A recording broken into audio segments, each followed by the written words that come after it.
মোৰ সন্তানেও কৈছে যে আমিও কঠীয়া সিঁচিম নেকি, আমিও খেতি কৰিম নেকি। ক'ৰ পৰা পাইছে? মন্ত্ৰীজনৰ পৰা। মই তেল মাৰিব অহা নাই, এতিয়া জীৱনত কেতিয়াও কাকো তেল মাৰা নাই। বছ দানীৰ বাহিৰতো গৈ পেলাই কেবিনেট মিটিং পাতিছে। তো মই এইখন মঞ্চৰ পৰা অনুৰোধ জনাম, এবাৰ কৃষকৰ কৃষিভূমিত গৈ এখন কেবিনেট মন্ত্ৰী মিটিং পাতিবচোন। 100 বিঘা পুখুৰীৰ মাজত ওপঙা ঘৰত এখন কেবিনেট মিটিং চলি আছে।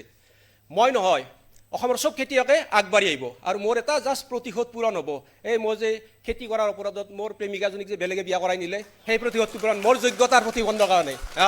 আৰু সৌভাগ্যক্ৰমে এখেতৰ লগত মই হায়াৰ ছেকেণ্ডেৰী একেলগে পঢ়িছিলোঁ নগদ। মই আহঁতগুৰিত বহুত আড্ডা মাৰিছিলোঁ এখেতে পাহৰিলে বাৰু, আমাৰ মনত আছে, আমি খেতিয়ক মনত আছে।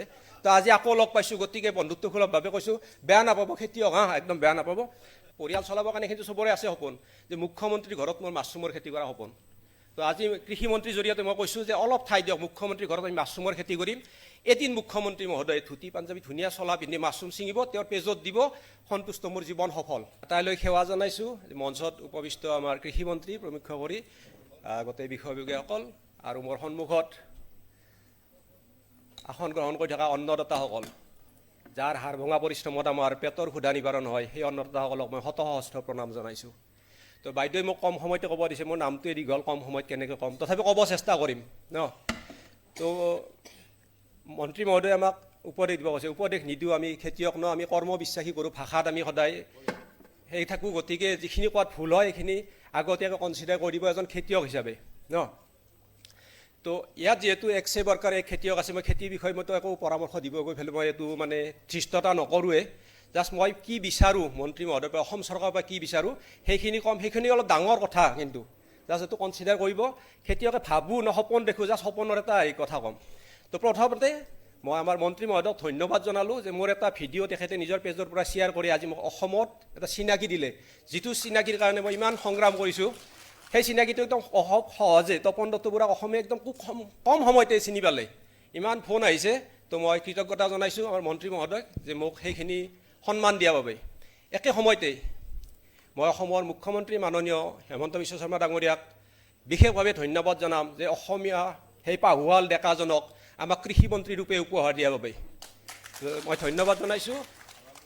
আমি এটা মন্ত্ৰীজনৰ চাওঁ ন, আমি তেওঁ পথাৰত গৈছে, কি কৈছে, কঠীয়া সিঁচিছে, ভুলে সিঁচিছে, শুদ্ধ সিঁচিছে, সিঁচিছেতো কঠীয়া, সেইটো আমাক উৎসাহিত জগাইছে। মোৰ সন্তানেও কৈছে যে আমিও কঠীয়া সিঁচিম নেকি, আমিও খেতি কৰিম নেকি। ক'ৰ পৰা পাইছে?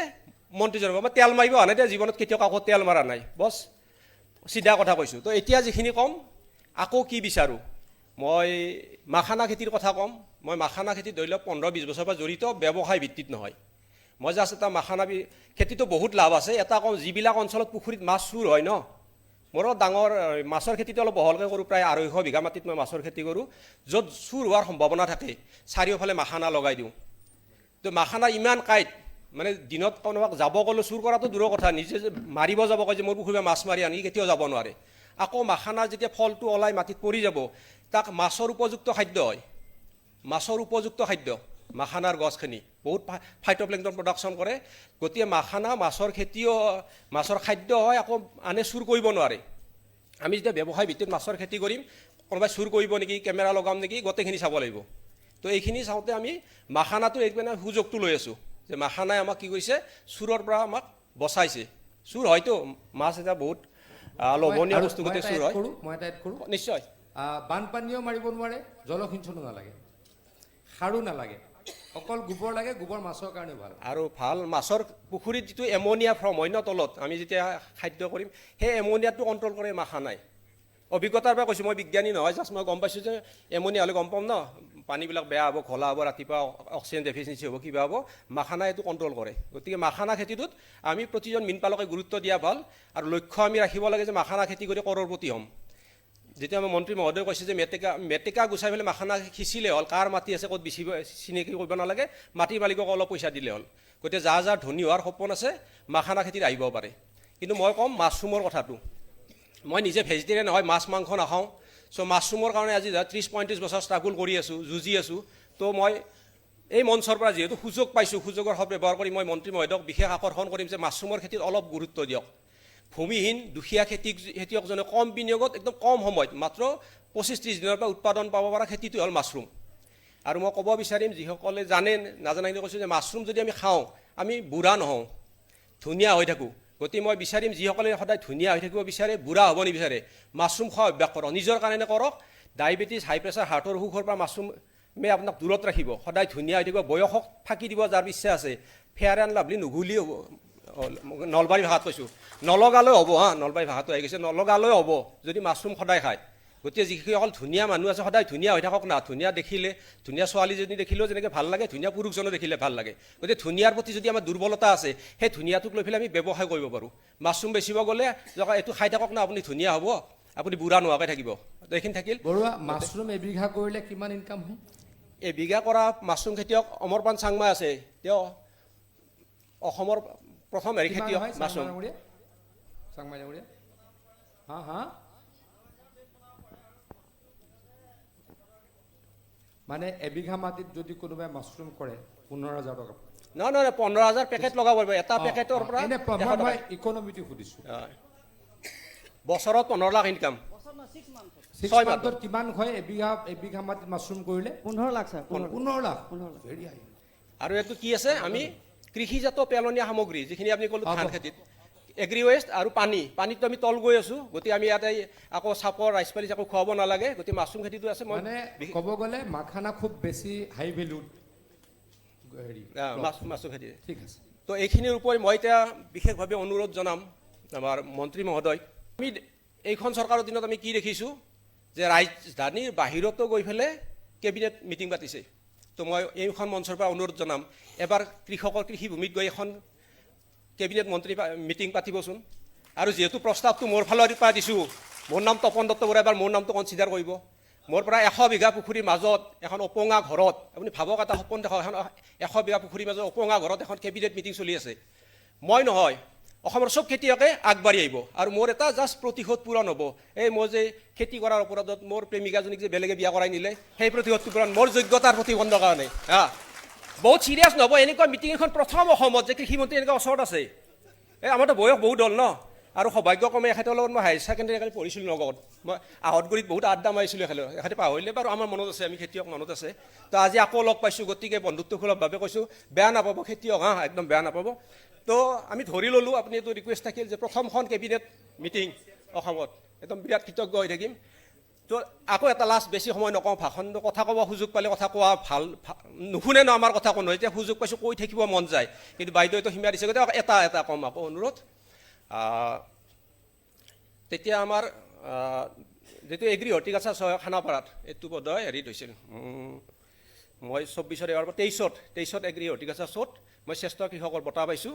একে সময়তে ক'ব লাগিব 23 লাষ্টত পাইছোঁ, আৰু 24 আমাৰ আছে মৰমৰ সংগঠন যিটো অংকুৰিত অসম, তেওঁলোকে এটা মোক কৃষি ৰত্ন বঁটা দিছিল। অংকুৰিত অসমৰ প্ৰথম কৃষি ৰত্ন বঁটা, এটা ডাঙৰ সম্পদ মোৰ কাৰণে। তো এইটো তেওঁলোকৰ কাৰণে মই ধন্যবাদ জনাইছোঁ। একে সময়তে যেতিয়া দিন ভাল থাকে ন, 23 শেষত পাইছোঁ অসম চৰকাৰৰ শ্ৰেষ্ঠ কৃষকৰ বঁটা, 24 প্ৰথমতে জানুৱাৰী 22 তাৰিখ মানে পাইছোঁ অংকুৰিত অসমৰ কৃষি ৰত্ন বঁটা। তো তেতিয়া ৰিণিকী ভূঞা শৰ্মা বাইদেউ মোৰ তাত আহিছিল ষ্টেপত, যে বহুত কথা পাতিলে, প্ৰায় 20 মিনিট সময় বাইদেউক ক'লোঁ, একে কৈছোঁ বাইদেউ যে আপুনি ধুনীয়া হৈ থাকক, এনেকৈ থাকক, ভাল পাইছে বাইদেৱে। কৈছে আপোনাৰ সপোন কি? বোলে বাইদেউ মোৰ এটাই সপোন, খেতিক লৈ পৰিয়াল চলাবৰ কাৰণে। কিন্তু চবৰে আছে সপোন যে মুখ্যমন্ত্ৰীৰ ঘৰত মোৰ মাছৰুমৰ খেতি কৰা সপোন। তো আজি কৃষিমন্ত্ৰীৰ জৰিয়তে মই কৈছোঁ যে অলপ ঠাই দিয়ক, মুখ্যমন্ত্ৰীৰ ঘৰত আমি মাছৰুমৰ খেতি কৰিম। এদিন মুখ্যমন্ত্ৰী মহোদয়ে ধুতি পাঞ্জাবী ধুনীয়া চলা পিন্ধি মাছৰুম ছিঙিব, তেওঁৰ পেজত দিব, সন্তুষ্ট, মোৰ জীৱন সফল। তাইলৈ সেৱা জনাইছোঁ।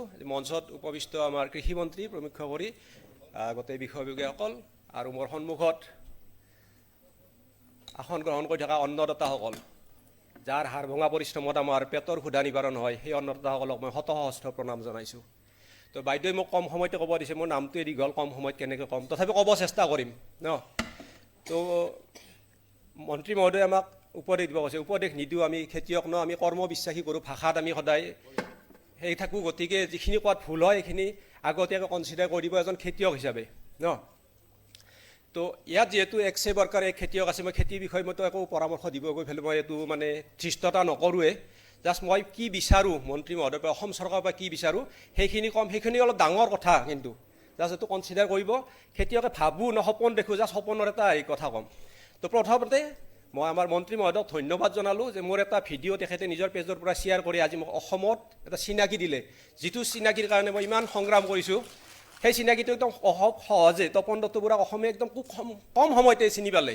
ইমান ফোন আহিছে তো মই কৃতজ্ঞতা জনাইছোঁ আমাৰ মন্ত্ৰী মহোদয়ক যে মোক সেইখিনি সন্মান দিয়াৰ বাবে। একে সময়তে মই অসমৰ মুখ্যমন্ত্ৰী মাননীয় হেমন্ত বিশ্ব শৰ্মা ডাঙৰীয়াক বিশেষভাৱে ধন্যবাদ জনাম যে অসমীয়া সেই পাহুৱাল ডেকাজনক আমাক কৃষিমন্ত্ৰী ৰূপে উপহাৰ দিয়াৰ বাবে মই ধন্যবাদ জনাইছোঁ। আমি এটা মন্ত্ৰীজনৰ চাওঁ ন, আমি তেওঁ পথাৰত গৈছে, কি কৈছে, কঠীয়া সিঁচিছে, ভুলে সিঁচিছে, শুদ্ধ সিঁচিছে, সিঁচিছেতো কঠীয়া, সেইটো আমাক উৎসাহিত জগাইছে। মোৰ সন্তানেও কৈছে যে আমিও কঠীয়া সিঁচিম নেকি, আমিও খেতি কৰিম নেকি। ক'ৰ পৰা পাইছে? মন্ত্ৰীজনৰ পৰা। মই তেল মাৰিব অহা নাই, এতিয়া জীৱনত কেতিয়াও কাকো তেল মাৰা নাই, বছ চিধা কথা কৈছোঁ। তো এতিয়া যিখিনি ক'ম, আকৌ কি বিচাৰোঁ, মই মাখানা খেতিৰ কথা ক'ম। মই মাখানা খেতিত ধৰি লওক 15-20 বছৰৰ পৰা জড়িত, ব্যৱসায় ভিত্তিত নহয়। মই জাষ্ট এটা মাখানা খেতিতো বহুত লাভ আছে। এটা কওঁ, যিবিলাক অঞ্চলত পুখুৰীত মাছ চুৰ হয় ন, মোৰো ডাঙৰ মাছৰ খেতিটো অলপ বহলকৈ কৰোঁ, প্ৰায় 250 বিঘা মাটিত মই মাছৰ খেতি কৰোঁ। য'ত চুৰ হোৱাৰ সম্ভাৱনা থাকে চাৰিওফালে মাখানা লগাই দিওঁ। তো মাখানা ইমান কাঁইট, মানে দিনত কোনোবাক যাব ক'লেও চুৰ কৰাটো দূৰৰ কথা, নিজে যে মাৰিব যাব কয় যে মোৰ পুখুৰীৰ মাছ মাৰি আনি, কেতিয়াও যাব নোৱাৰে। আকৌ মাখানাৰ যেতিয়া ফলটো ওলাই মাটিত পৰি যাব, তাক মাছৰ উপযুক্ত খাদ্য হয়, মাছৰ উপযুক্ত খাদ্য মাখানাৰ গছখিনি বহুত ফাইটোপ্লেংটন প্ৰডাকশ্যন কৰে। গতিকে মাখানা মাছৰ খেতিও, মাছৰ খাদ্য হয়, আকৌ আনে চুৰ কৰিব নোৱাৰে। আমি যেতিয়া ব্যৱসায় ভিত্তিত মাছৰ খেতি কৰিম, কোনোবাই চুৰ কৰিব নেকি, কেমেৰা লগাম নেকি, গোটেইখিনি চাব লাগিব। তো এইখিনি চাওঁতে আমি মাখানাটো এইপিনে সুযোগটো লৈ আছোঁ যে মাখানাই আমাক কি কৰিছে, চুৰৰ পৰা আমাক বচাইছে। চুৰ হয়তো মাছ এটা বহুত লোভনীয় বস্তু, গোটেই চুৰ হয়। মই এটা এড কৰোঁ, নিশ্চয়। বানপানীও মাৰিব নোৱাৰে, জলসিঞ্চনো নালাগে, সাৰো নালাগে, অকল গোবৰ লাগে। গোবৰ মাছৰ কাৰণে ভাল, আৰু ভাল মাছৰ পুখুৰীত যিটো এমনিয়া ফৰ্ম হয় ন তলত, আমি যেতিয়া খাদ্য কৰিম, সেই এমনিয়াটো কণ্ট্ৰল কৰে মাখানাই। অভিজ্ঞতাৰ পৰা কৈছোঁ, মই বিজ্ঞানী নহয়, জাষ্ট মই গম পাইছোঁ যে এমনিয়া হ'লে গম পাম ন, পানীবিলাক বেয়া হ'ব, ঘোলা হ'ব, ৰাতিপুৱা অক্সিজেন ডেফিচিয়েঞ্চি হ'ব, কিবা হ'ব, মাখানাই এইটো কণ্ট্ৰল কৰে। গতিকে মাখানা খেতিটোত আমি প্ৰতিজন মীনপালকে গুৰুত্ব দিয়া ভাল, আৰু লক্ষ্য আমি ৰাখিব লাগে যে মাখানা খেতি কৰি কৰৰপতি হ'ম। যেতিয়া আমাৰ মন্ত্ৰী মহোদয়ে কৈছে যে মেটেকা গুচাই পেলাই মাখানা সিঁচিলে হ'ল, কাৰ মাটি আছে ক'ত বিচিব চিনাকি কৰিব নালাগে, মাটিৰ মালিকক অলপ পইচা দিলে হ'ল। গতিকে যাৰ যাৰ ধনী হোৱাৰ সপোন আছে মাখানা খেতিত আহিব পাৰে। কিন্তু মই ক'ম মাছৰুমৰ কথাটো, মই নিজে ভেজিটেৰিয়ান নহয়, মাছ মাংস নাখাওঁ। চ' মাছৰুমৰ কাৰণে আজি 30-35 বছৰ ষ্ট্ৰাগল কৰি আছোঁ, যুঁজি আছোঁ। তো মই এই মঞ্চৰ পৰা যিহেতু সুযোগ পাইছোঁ, সুযোগৰ সদ্ব্যৱহাৰ কৰি মই মন্ত্ৰী মহোদয়ক বিশেষ আকৰ্ষণ কৰিম যে মাছৰুমৰ খেতিত অলপ গুৰুত্ব দিয়ক। ভূমিহীন দুখীয়া খেতিয়কজনে কম বিনিয়োগত একদম কম সময়ত মাত্ৰ 25-30 দিনৰ পৰা উৎপাদন পাব পৰা খেতিটো হ'ল মাছৰুম। আৰু মই ক'ব বিচাৰিম, যিসকলে জানে নাজানাখিনি কৈছোঁ যে মাছৰুম যদি আমি খাওঁ, আমি বুঢ়া নহওঁ, ধুনীয়া হৈ থাকোঁ। গতিকে মই বিচাৰিম, যিসকলে সদায় ধুনীয়া হৈ থাকিব বিচাৰে, বুঢ়া হ'ব নিবিচাৰে, মাছৰুম খোৱা অভ্যাস কৰক, নিজৰ কাৰণে কৰক। ডায়েবেটিছ, হাই প্ৰেছাৰ, হাৰ্টৰ অসুখৰ পৰা মাছৰুমে আপোনাক দূৰত ৰাখিব, সদায় ধুনীয়া হৈ থাকিব, বয়সক ফাঁকি দিব যাৰ ইচ্ছা আছে, ফেয়াৰ এণ্ড লাভলি নুঘুলি হ'ব। নলবাৰী ভাষাত কৈছোঁ, নলগালৈ হ'ব, নলবাৰী ভাষাটো আহি গৈছে, নলগালৈ হ'ব যদি মাছৰুম সদায় খায়। গতিকে যিসকল ধুনীয়া মানুহ আছে সদায় ধুনীয়া হৈ থাকক না, ধুনীয়া দেখিলে, ধুনীয়া ছোৱালীজনী দেখিলেও যেনেকৈ ভাল লাগে, ধুনীয়া পুৰুষজনো দেখিলে ভাল লাগে। গতিকে ধুনীয়াৰ প্ৰতি যদি আমাৰ দুৰ্বলতা আছে, সেই ধুনীয়াটোক লৈ পেলাই আমি ব্যৱসায় কৰিব পাৰোঁ। মাছৰুম বেচিব গ'লে এইটো খাই থাকক না, আপুনি ধুনীয়া হ'ব, আপুনি বুঢ়া নোহোৱাকৈ থাকিব। এইখিনি থাকিল। বৰুৱা, মাছৰুম এবিঘা কৰিলে কিমান ইনকাম হয়? এবিঘা কৰা মাছৰুম খেতিয়ক অমৰপান চাংমা আছে, তেওঁ অসমৰ প্ৰথম খেতিয়ক মাছৰুম।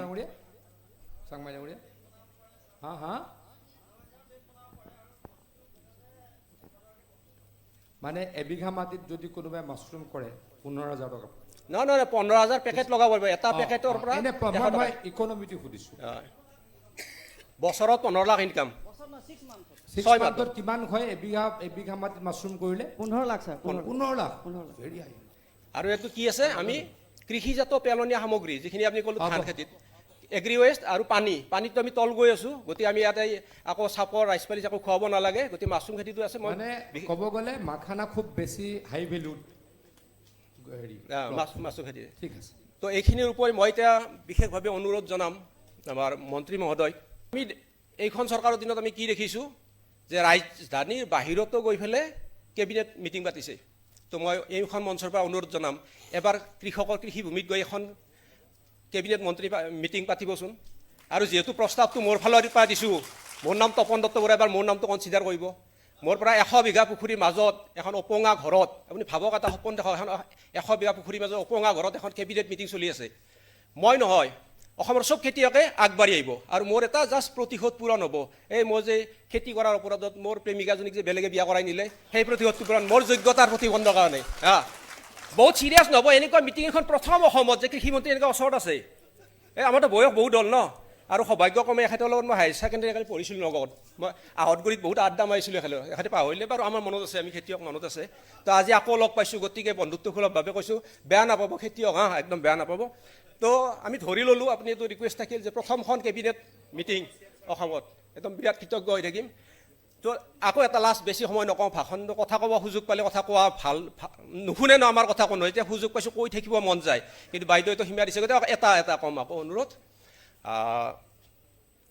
তেতিয়া আমাৰ যিটো এগ্ৰি হৰ্টিকালচাৰ খানাপাৰাত এইটো বোধহয় হেৰিত হৈছিল মই 24 এবাৰ 23 এগ্ৰি হৰ্টিকালচাৰ শ্ব'ত মই শ্ৰেষ্ঠ কৃষকৰ বঁটা পাইছোঁ একে সময়তে ক'ব লাগিব 23 লাষ্টত পাইছোঁ আৰু 24 আমাৰ আছে মৰমৰ সংগঠন যিটো অংকুৰিত অসম তেওঁলোকে এটা মোক কৃষি ৰত্ন বঁটা দিছিল অংকুৰিত অসমৰ প্ৰথম কৃষি ৰত্ন বঁটা এটা ডাঙৰ সম্পদ মোৰ কাৰণে তো এইটো তেওঁলোকৰ কাৰণে মই ধন্যবাদ জনাইছোঁ একে সময়তে যেতিয়া দিন ভাল থাকে ন 23 শেষত পাইছোঁ অসম চৰকাৰৰ শ্ৰেষ্ঠ কৃষকৰ বঁটা 24 প্ৰথমতে জানুৱাৰী 22 তাৰিখ মানে পাইছোঁ অংকুৰিত অসমৰ কৃষি ৰত্ন বঁটা তো তেতিয়া ৰিণিকী ভূঞা শৰ্মা বাইদেউ মোৰ তাত আহিছিল ষ্টেপত যে বহুত কথা পাতিলে প্ৰায় 20 মিনিট সময় বাইদেউক ক'লোঁ একেই কৈছোঁ বাইদেউ যে আপুনি ধুনীয়া হৈ থাকক এনেকৈ থাকক ভাল পাইছে বাইদেউ কৈছে আপোনাৰ সপোন কি বোলে বাইদেউ মোৰ এটাই সপোন খেতিক লৈ পৰিয়াল চলাবৰ কাৰণে কিন্তু চবৰে আছে সপোন যে মুখ্যমন্ত্ৰীৰ ঘৰত মোৰ মাছৰুমৰ খেতি কৰা সপোন তো আজি কৃষিমন্ত্ৰীৰ জৰিয়তে মই কৈছোঁ যে অলপ ঠাই দিয়ক মুখ্যমন্ত্ৰীৰ ঘৰত আমি মাছৰুমৰ খেতি কৰিম এদিন মুখ্যমন্ত্ৰী মহোদয়ে ধুতি পাঞ্জাবী ধুনীয়া চলা পিন্ধি মাছৰুম ছিঙিব তেওঁৰ পেজত দিব সন্তুষ্ট মোৰ জীৱন সফল